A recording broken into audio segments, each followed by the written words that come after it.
नमस्कार, मैं हूं आपके साथ अंकिता पाल और आप सभी का हमारे छत्तीसगढ़ में स्वागत है। रुक करते हैं खबरों की तरफ। छत्तीसगढ़ बेमेतरा जिले के बोरसी में सबसे बड़े स्पेशल बारूद फैक्ट्री में बहुत बड़ा हादसा हुआ था। आपको बताते चले कि बोरसी के बारूद फैक्ट्री में चल रहे रेस्क्यू ऑपरेशन समाप्त हो गया है। 8 मजदूरों के लापता होने की कलेक्टर ने पुष्टि भी की है। एक मजदूर के आपको बताते चले कि मेकहरा ले जाते वक्त मौत हो गई और वहीं मलबा हटाने के वक्त मिले मानव अंग और डीएनए टेस्ट के लिए भी भेजे गए हैं। फैक्ट्री प्रबंधन के लापता मजदूरों के परिजनों को तत्कालीन राहत राशि 5-5 लाख रुपए देने की भी घोषणा की गई है।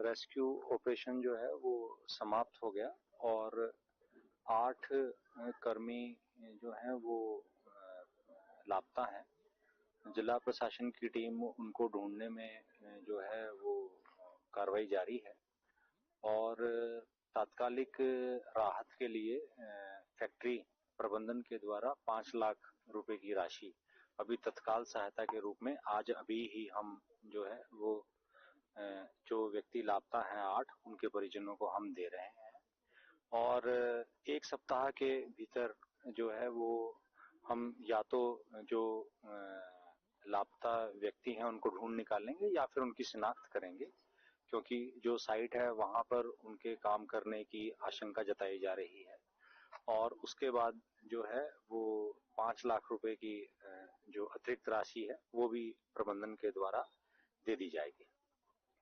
कुछ बॉडी पार्ट्स जो है वो हमें मलबे में मिले हैं तो उनको हमने डीएनए जांच के लिए भेज दिया है और वो जांच जो है वो शीघ्र हो जाएगी।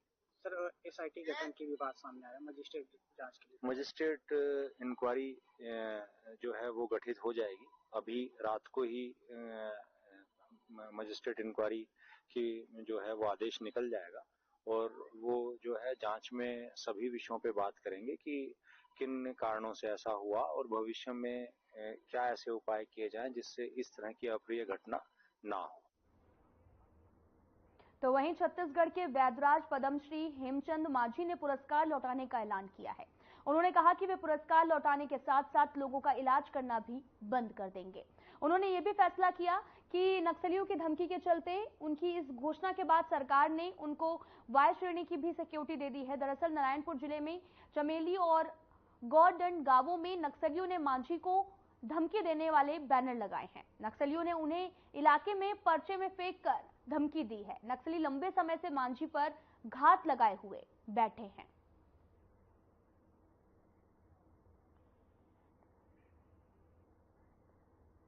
समझ में है कि अपने जब घाटी में जब मन के गए थे वहाँ तो 15 दिन बेटा बहू सब जाते थे, मैं उसको भी लाओ तो गाड़ी में बैठा के ले गए तो वहाँ भी हम लोग थे मने उसमें मन विरोध में। वहाँ से फिर मने हो गया धौड़ी में जब बुलाए वहाँ पूछताछ किए कि भाई आप लोग जाके उद्घाटन किए। आज तक मैं पहाड़ में पैर नहीं रखा हूँ, ना मैं गया नहीं हूँ, सिर्फ हाँ मैंने उद्घाटन किए थे। अभी मांझी पुजारी बिगर मन नहीं होता है, दोनों मांझी और पुजारी गए और जब वहाँ मन एक तो उन थानेदार मन जबरदस्ती उठा के ले गए तो नारियल पर फोड़ दिए थे। उसका पुरस्कार का पूरब भी हुआ धौड़ी का तो रैली में और ये हुआ और उसके बाद में जब चल फिर नहीं सकता हूँ। पहले हम लोग सब जगह बुलाने से जाते थे, कसडोल गए हैं, वहाँ गए हैं, कावानार गए हैं, पहले हम लोग सब जगह जाते थे। अभी मेरी ताकतें नहीं है, न मोटरसाइकिल में बैठने नहीं सकता हूँ, तो उस दिन से मैं कहीं नहीं गया हूँ। जब उस समय एक बार जब पर्चा में 16 लाख कमल के नाम से जब पर्चा डाले थे और अभी मेरे नाम से 11 लाख करोड़ 11 करोड़ डाले हैं, बल्कि सरकार उसमें छापा डाल के पूरा निगरानी करो और जांच करो, सीआईबी जांच और पैसा गिरा 11 करोड़ पैसा को वापस ले ले कि हमको अगर दिया है तो। इसके बारे में एक बार सब मीटिंग हुआ, जब उसमें बैठे थे उस समय मीडिया वाले को सामने जब बोले यार वो 22 वाला कबूल किया कि आपको हमको 10 रुपया भी पैसा दिए हो तो बताओ। तो बोला कि मैं 1 पैसा नहीं दिया हूँ। तो ये काय बार बार मने की करते हैं।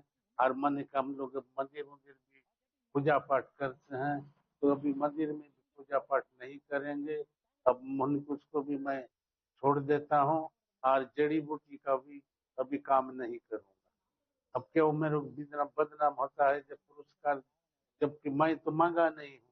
जब वो सरकार जबकि चाहे यार मन एक करके पुरस्कार दे है बाढ़ उसको भी ले मन को हम कहे हम लोग उसको भी आपस सरकार ले लो। फिर मैं अभी नहीं करूंगा जड़ी बूटी ना कुछ नहीं।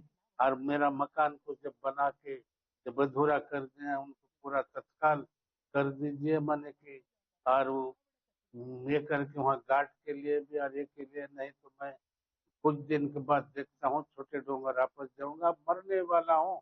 अब मेरे पास सहारा अब सरकार जब उठा के लाए हैं तो अभी मैंने कहीं जाने नहीं। तो मोड़ोनार में इतना दिन बैठा वो मैंने क्या समर्थन के लिए नहीं आया। तो मैं यहाँ से जब से लड़का को जब मारा उससे पहले से उठा के लाए हैं तो मेरे को यहाँ पुलिस वाले जाने नहीं देते हैं। तो मैं कैसे जाता हूँ वहाँ।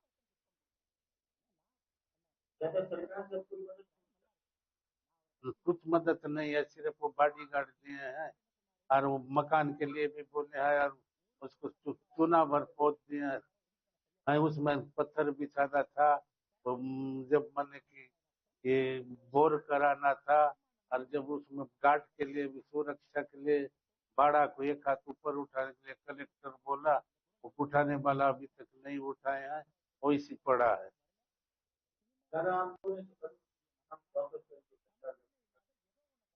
वही तो अब मन खुशी का जगह मन के कर रहे हैं कि गांव के लोग लड़ाते हैं ये करते हैं कौन देखा है। तो अब मीडिया वाला भी रहेंगे और उनको उनके सामने उन लोग बुलाए और कबूल कराए कितना पैसा दिए हैं और मन की काय किया है कौन कौन लड़ाते हैं उनके आमने सामने हमारा कबूल कर दें कि मन के ऐसे ऐसे बोले।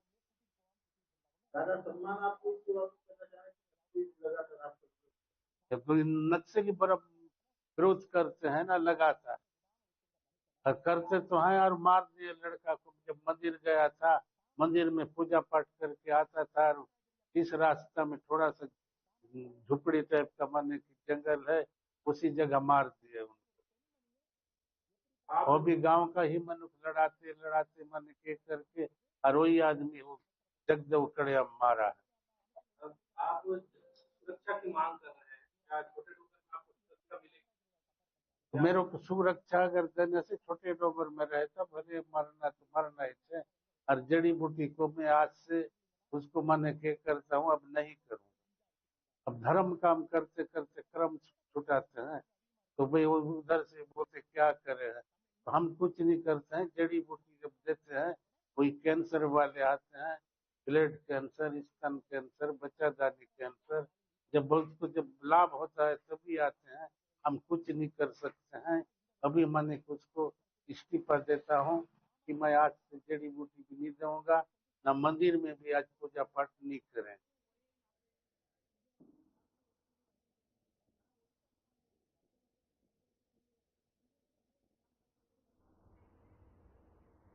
शहीद महेंद्र कर्मा विश्वविद्यालय बस्तर में कार्यशाला आयोजित की गई जिसमें उच्च शिक्षा विभाग के निर्देशानुसार 27 मई को राष्ट्रीय शिक्षा नीति 2020 की आपको बताना चाहिए कि मूल बिंदुओं से अवगत भी कराया गया। इस कार्यशाला का आयोजन शासकीय काकतीय स्नातकोत्तर महाविद्यालय धर्मपुरा के सभागार में संपन्न हुआ और इसकी जानकारी विश्वविद्यालय के कुलपति डॉक्टर मनोज श्रीवास्तव ने दी है। वहीं विश्वविद्यालय के चीफ प्रोरेक्टर और साथ ही कार्यक्रम के संयोजक प्रोफेसर डॉक्टर शरद नेमा ने बताया कि राष्ट्रीय शिक्षा नीति क्रियान्वयन प्रकोष्ठ गठित किया गया है जो कि विश्वविद्यालय और महाविद्यालय स्तर पर राष्ट्रीय शिक्षा नीति 2020 के प्रावधानों को लागू करने के समस्त दायित्वों का निर्वहन करेंगे।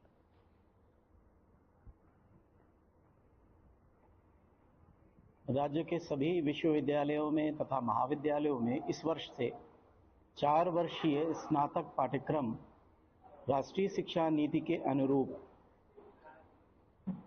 पढ़ाए जाने का निर्णय लिया है और ऑर्डिनेंस रेगुलेशंस और पढ़ाया जाने वाला कैरिकुलम, इन सभी की तैयारी की जा चुकी है और शीघ्र ही माननीय राज्यपाल महोदय ऑर्डिनेंस पर अपनी सहमति प्रदान करेंगे और राष्ट्रीय शिक्षा नीति पूरे प्रदेश में 4 वर्षीय पाठ्यक्रम, स्नातक पाठ्यक्रम को पढ़ाए जाने के रूप में स्वीकार कर ली जाएगी।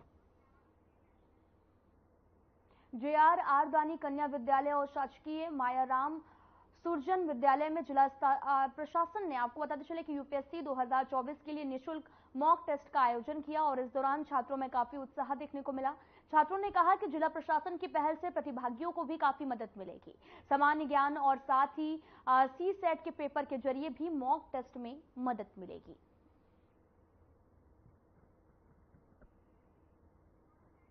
आपको बताते चले कि जिला प्रशासन की एक अनोखी पहल देखने को मिली है, जहां पर मुफ्त में मॉक टेस्ट का आयोजन किया गया, जहां पर छात्रों ने बड़े उत्साह के साथ में मॉक टेस्ट भी दिया है। आप तस्वीरें भी देख सकते हैं जो कि रायपुर से हैं, जहां पर जिला प्रशासन की एक अनोखी पहल का आयोजन किया गया, जहां पर मुफ्त मॉक टेस्ट का आयोजन किया गया, जहां पर छात्रों ने मिलजुल कर और बड़े उत्साह के साथ में मॉक टेस्ट दिया है।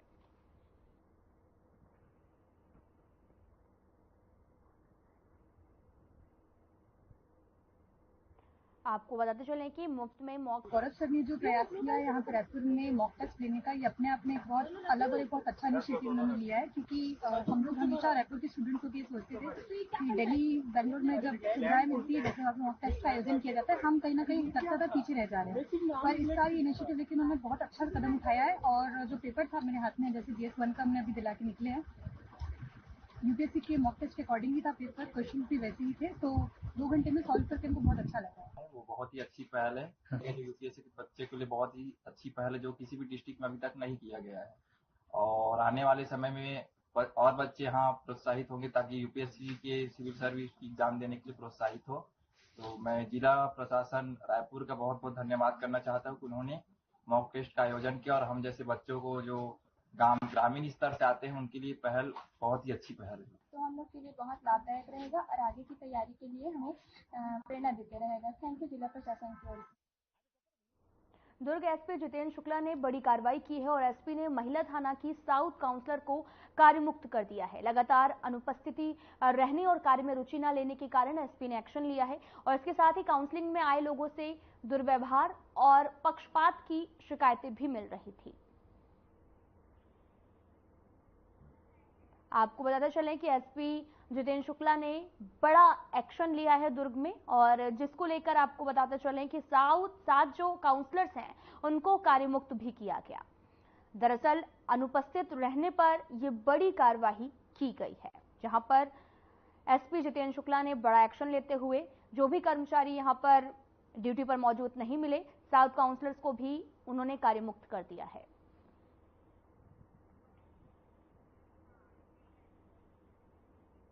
दुर्ग में हुए मंत्री यादव हत्याकांड के फरार आरोपी हिस्ट्री शीटर अजय दुबे और उसका भतीजा अमिताभ दुबे को कोंडागांव से पुलिस ने गिरफ्तार किया है। पुलिस की टीम में लगातार उनका लोकेशन भी सर्च कर रही थी और पुरानी रंजिश को लेकर मंत्री यादव की हत्या हुई थी। आपको बताते चले कि मंत्री यादव हत्याकांड का मामला अब तूल पकड़ता जा रहा। हत्याकांड के आरोपी अब गिरफ्तार भी हो चुके हैं। साथ ही आपको बताते चलें कि लगातार पुलिस छानबीन में जुटी हुई थी। पुरानी रंजिश को लेकर यह हत्या की गई थी।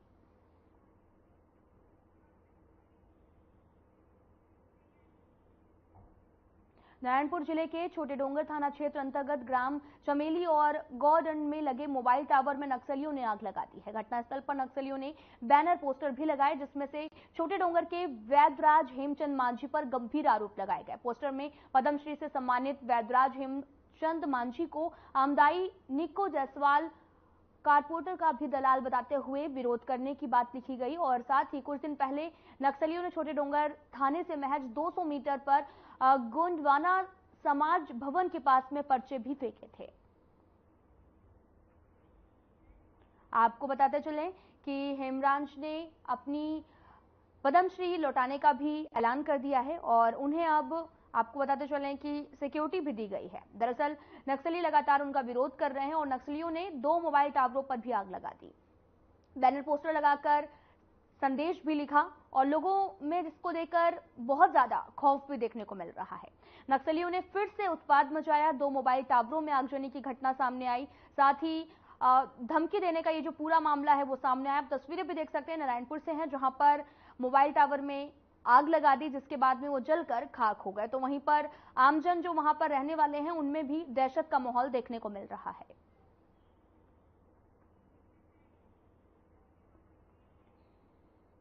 किरंदुल नगर पालिका में हुए भ्रष्टाचार में एक और नया मोड़ सामने आया। नगर पालिका अध्यक्ष की पत्नी और वार्ड संख्या 6 की पार्षद ने अपनी मां के नाम से एक स्वयं सहायता समूह चालू किया है, जिसके जरिए नगर पालिका में भ्रष्टाचार किया जा रहा है। देखिए इस रिपोर्ट में।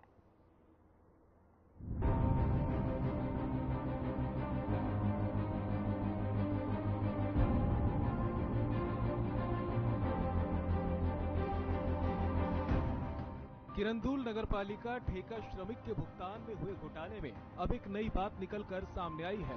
नगर पालिका अध्यक्ष की पत्नी और वार्ड संख्या 6 की पार्षद राजेंद्र मृणाल राय ने अपनी मां के नाम से एक स्वयं सहायता समूह और निहाल मॉडल स्कूल खोल रखा है, और वो भी सरकारी स्कूल की बिल्डिंग में। आपको बता दें कि निहाल मॉडल नर्सरी स्कूल जिस जगह संचालित हो रहा है वो एक सरकारी विद्यालय है। सवाल ऐसे में ये उठ रहा है कि राजेंद्र मृणाल राय को विद्यालय संचालित करने की अनुमति किसने दी।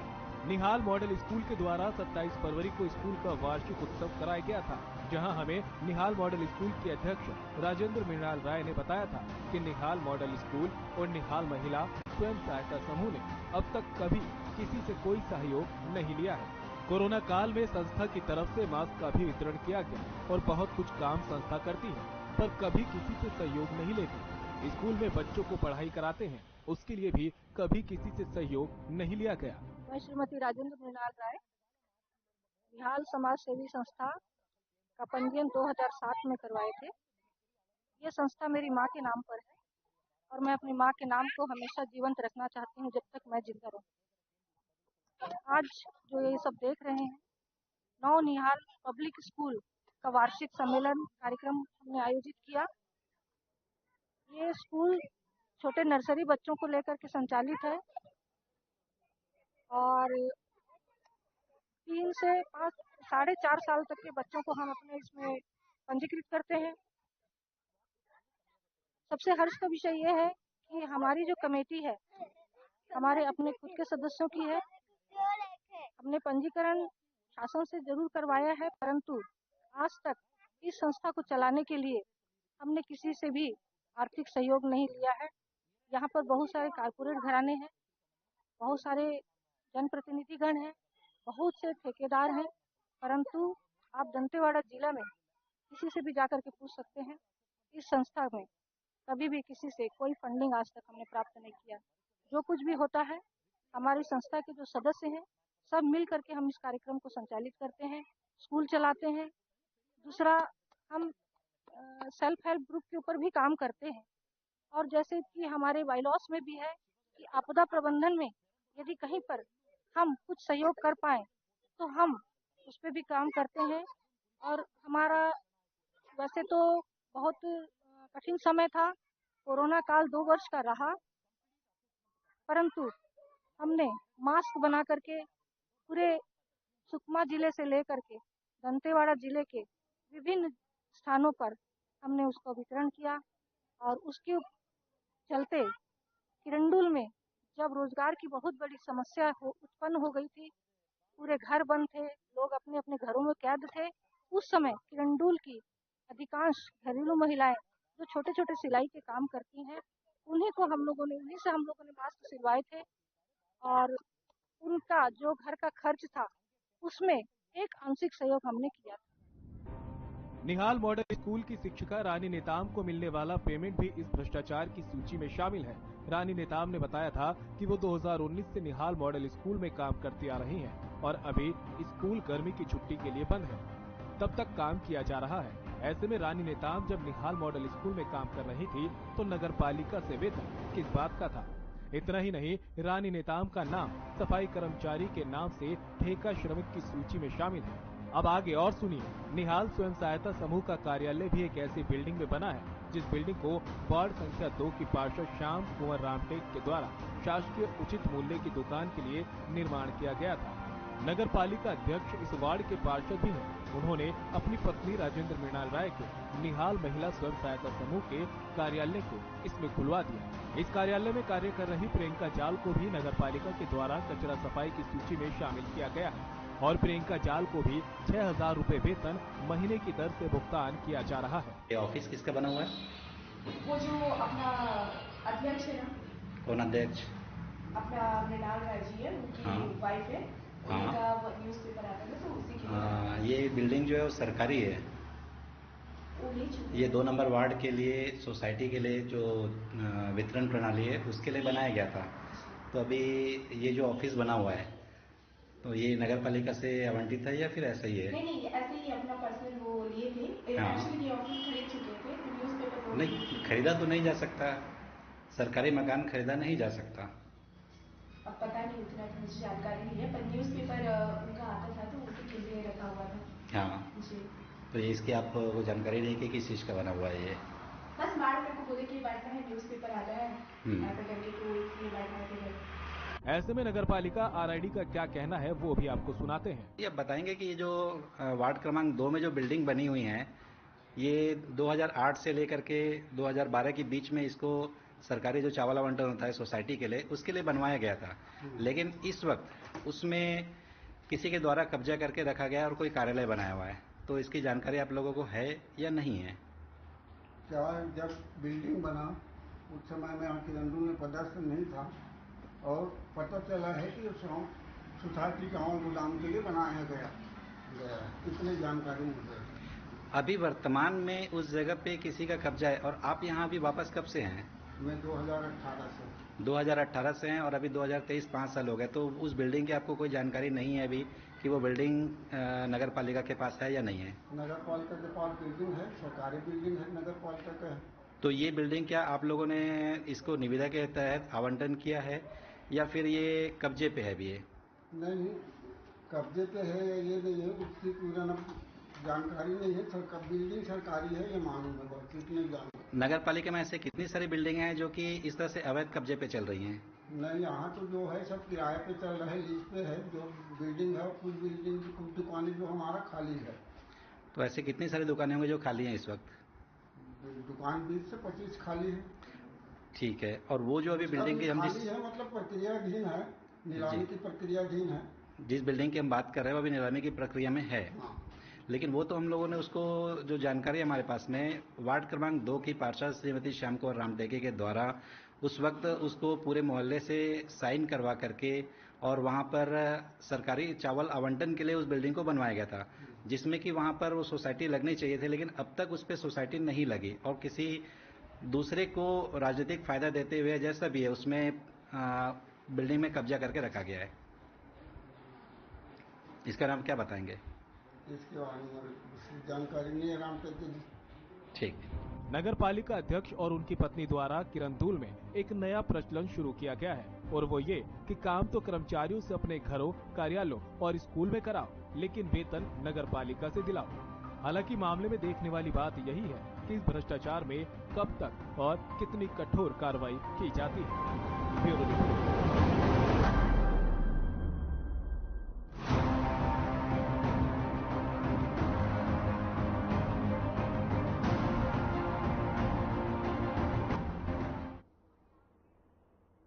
राजपुर में इतना ही। नमस्कार।